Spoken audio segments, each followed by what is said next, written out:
Hello viewers, today we have Dr. Kunal from Mind Plus to give us an insight into mental health. Welcome Dr. Kunal. Thank you. A very wise man once said, without mental health there can be no physical health. And if this is true in today's age and time, we would like to know more about what exactly mental health is. And who would be a better person than a mental health professional himself in explaining us about what mental health is. Well, thanks very much for this opportunity. This wise man in particular was actually an ex-director of the World Health Organization, and I strongly believe that it's very difficult to tease mental health and physical health apart, just like it's very difficult to tease apart the mind and the body. Uh, Ultimately, individuals or humans experience the world as one entity. And so if your mental health is not optimal, it's very difficult to see how your overall health is going to be good. Mental health is defined in various ways. Some of the common attributes that incorporate mental health are a prevailing sense of your mood or affect. So people generally who are well, they seem to be reasonably happy most of the times, and when there are some incidents or negative events in life, they may temporarily for some time feel sadness in response to that event in life.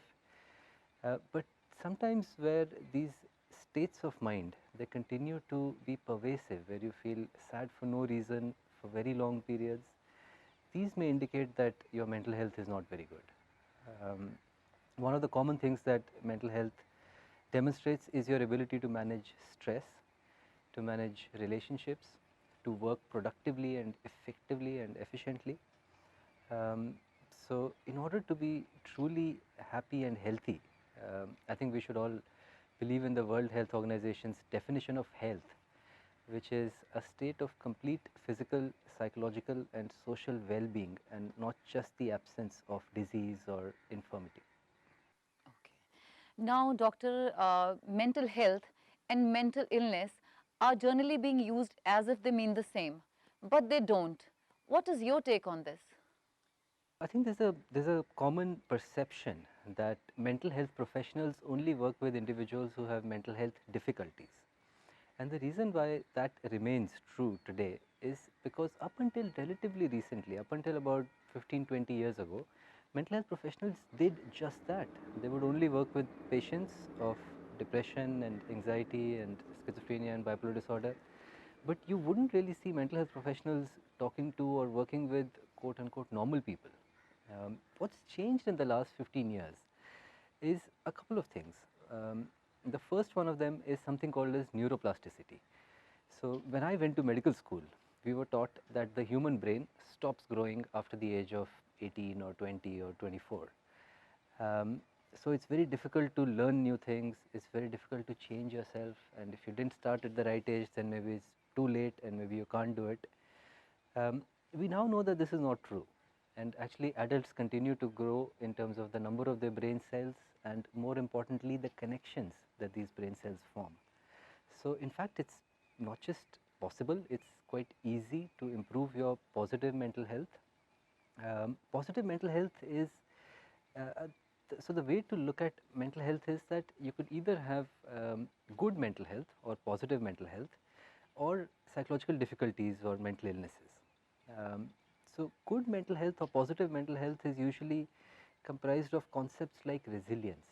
Um, so some people, when they experience stress or adversity in life, they are able to reflexively bounce back, learn from it, and add that to their sort of skill set and move on. Whereas other people, they're not able to bounce back. They crumble, they collapse, they feel that things have almost come to an end. So what makes those people who are able to bounce back as different? So a lot of research, a lot of psychological research in that has uncovered this psychological variable called resilience. So individuals who have resilience, they are able to deal with stresses and adversities better in life. Um, and the way to build resilience is by inculcating things like mindfulness and emotional intelligence. So mindfulness is just about being able to live life in the present moment and not be too preoccupied by the past or the future or anxieties about what's going on. It's practiced through a variety of formal and informal measures.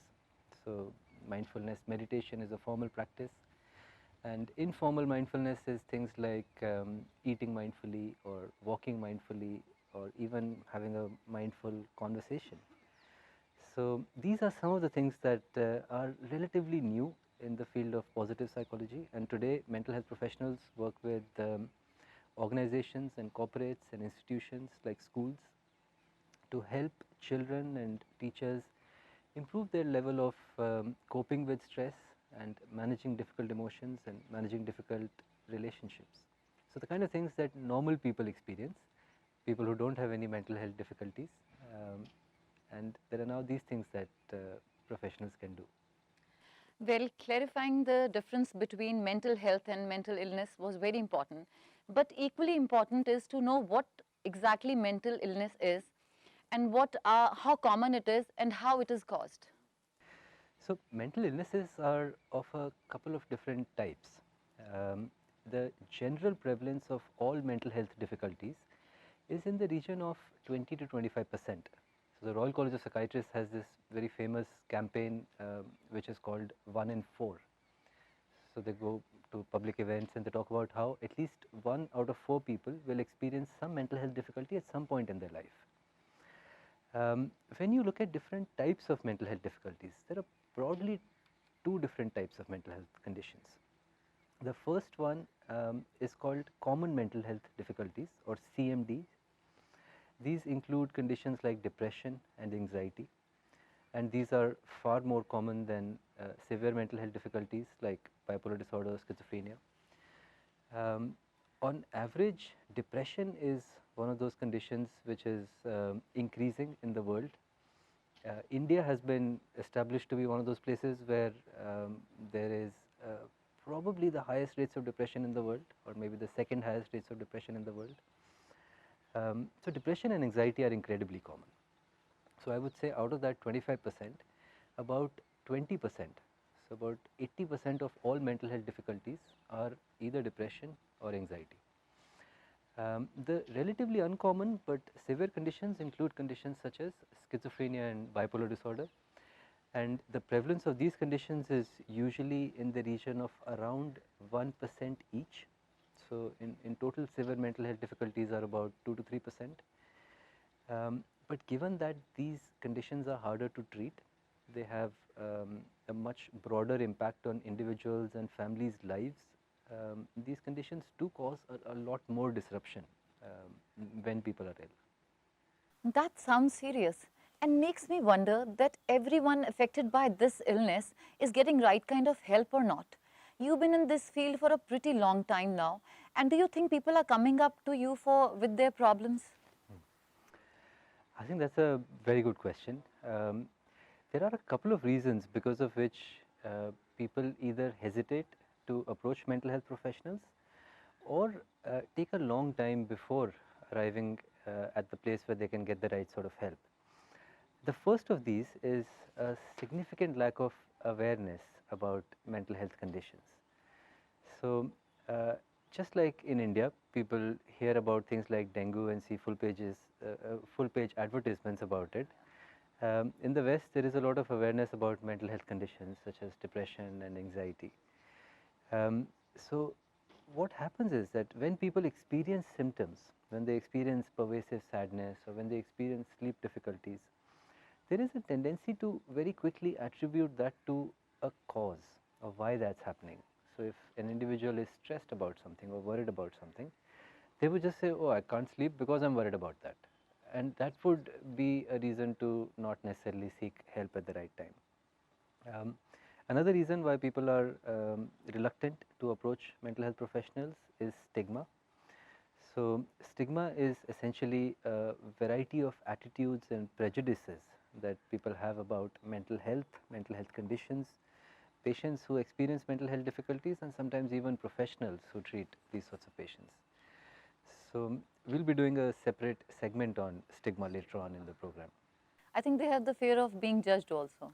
I think people feel social judgment or what other people might say is a very big part of people's lives these days, isn't it? Thank you, Dr. Kunal. Thank you. That was very informative. Thanks a lot.